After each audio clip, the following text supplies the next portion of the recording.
I'm not a good pooper. I spend so long pinching a loaf that my legs fall asleep. And I still don't get it all out. I thought this would be the case for the rest of my life. Then I remembered, I'm a weirdo who is over-obsessed with optimizing every part of his life. Progress, tracked. Habits, optimized. Time, managed. So I did what I do best. Went full research goblin, found every study I could, consulted charts, read books, and got real weird. And what I found scared me shitless. Bad pooping is not just inconvenient, it's dangerous. Reduced organ function and a higher risk for chronic disease. I was one bad stink away from being in a medical study. My seeing a man about a horse routine was unhealthy, and it was time to change it. So I put together a 4-part plan for the perfect poop that is easy, and over the next month, I'm putting my cheeks on the line to see if it works. Even better, this whole time, I thought it was me with the problem. But then I found out it was my toilet, which led me to the easiest, cheapest, and high-impact fix. Back to the plan. First is the assessment. What am I doing wrong and what is right?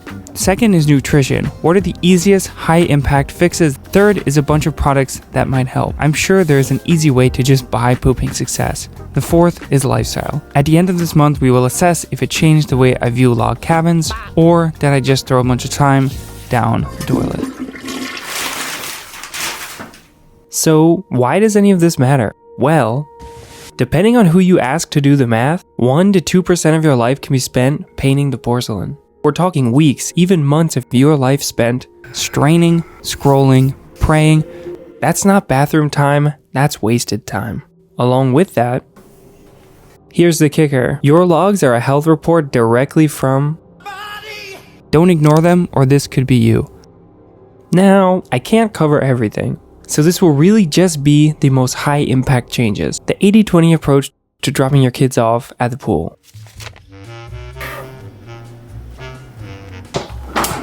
Now to fix a problem, we have to know where we're starting.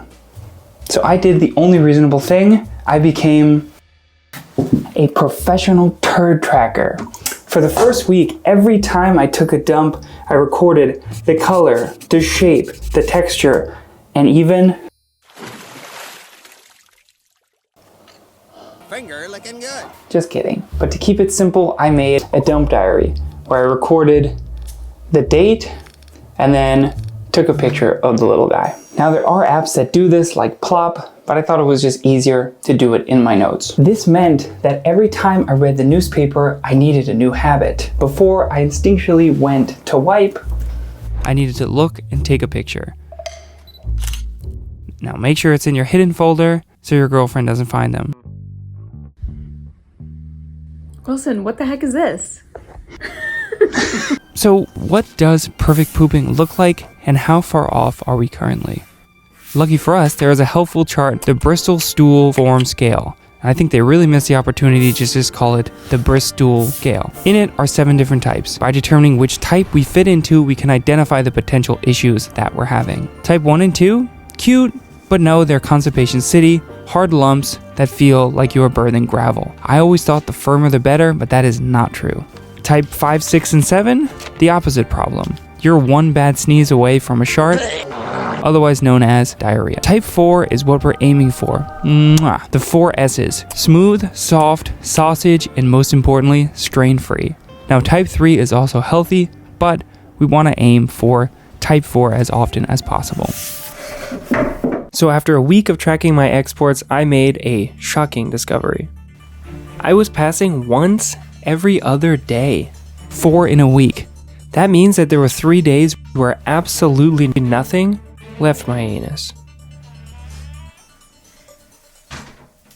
There's a study where 1,400 healthy adults were examined to measure the frequency of their bowel movements, along with blood samples to determine the relation to gut health and chronic disease. What they found, folks with regular wet visits to the Oval Office, or infrequent ones, had a higher risk of their blood containing toxins that are associated with chronic disease and kidney dysfunction.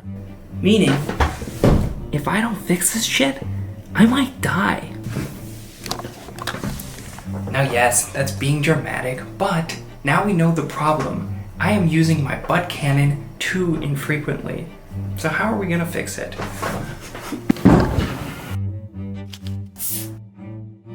Now in general, when it comes to taking the Browns to the Super Bowl, I found that there are 4 high leverage things that we can do which will turn any stubborn sphincter into a smooth sailing slide. Now let's get into it. Number 1, in the Lancet there is a giant systematic review with a really boring title which took a look at 185 clinical studies, 58 trials, and over 1 million years of data. And you know what they were looking for? Fiber intake.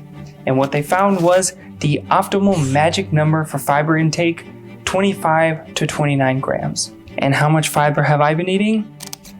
Turns out, not enough. Wanna know why? It's very important to eat your protein, or else the protein will eat you. So, come here. How do we fix this? Here's the deal. Fiber comes from a number of places. You can get it from fruit, veggies, whole grain, and my new best friend, legumes. Beans, lentils, chickpeas. If you've got gas, you're on the right track. Next up, probiotics. These little microorganisms that supposedly help your gut microbiome thrive. And I say supposedly because there's a number of studies done. Some of them say that they're the miracle makers. Others say that it's PR poopy. I choose to believe, particularly because the foods rich in probiotics are damn good. I'm talking kimchi, sauerkraut, yogurt, pickles. You know what else is rich in probiotics? Fermented drinks. Next up, hydration. You need to be drinking enough water to help keep things moving. Now, I'm actually making a video coming soon because it's a little harder than you might think to drink an adequate amount of water. You heard it here first, big water is a liar. 8 glasses a day is a scam. Coming soon. Anyway, the other 2 are sleep and exercise. I don't think either of these are the culprit, but I just mentioned them because if your bowels aren't booming like they should be, it's a good thing to get the basics right before you add anything on top. And speaking of scams, modern toilets are a scam. The secret to burdenless bathroom babies is posture. Now generally, I think about posture a lot. Mine's horrible, but I never thought about my posture while laying cable. Humans are not built to send letters to nature at a 90-degree angle. We are built to make butt biscuits in the squatting stance. Now frankly, my ankle and hip mobility is so bad that I can't even reach this stance unassisted. But good news, there's things that can help with this for cheap. To achieve proper posture while pooping, you need to have your legs up. Some people recommend sitting like this, and I can't do that as I have the flexibility of an 80-year-old man in a wheelchair, but lucky for us, there's a consumer shortcut. Having trouble feeding the sewer gators? Well, I've got just the thing for you. Try stepping up on this bad boy. It unpinches your hips, straightening your colon, giving you the proper angle for that sweet ice cream to just fall right out of your bunghole. This is the best $25 I've ever spent. It's like discovering shoes have laces when you've been using duct tape for years. For the real 80-20 approach, just buy this. Now, the link is in the description. It is an affiliate link, so if you purchase, I will get a few pennies. Help support the channel. Speaking of which, if Bird was to take a dump on your arm, would you just wipe it off with a paper towel and move on with your life? No! You'd wash it off.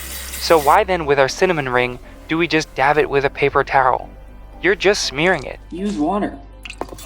These little handy contraptions go onto your normal toilet seat and blast you right in. Look, I won't lie. I thought this thing would send me to high heaven and give me a prostate orgasm every time I used it. It didn't. But now my sphincter passes the ready to be eaten test. End of the month. Actually, end of the year. Check this out. Snowing in New York City. Disgusting.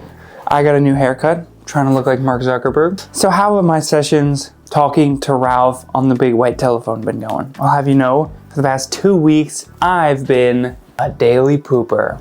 Got that right, baby. I'm pooping daily. And not just that, around 30% of them were textbook type 4 sausages. I recently timed a session door to door, 6 minutes. Compared to my usual 30 minutes, that is a drastic improvement. I still have a long way to go before a type 4 slides out of my bunghole on a daily basis, but I have made a huge improvement. And now I can say that I no longer will dread the 1% of my life that I spend on the toilet, and I might just enjoy it. Thanks for watching. Stick around for some funny bloopers.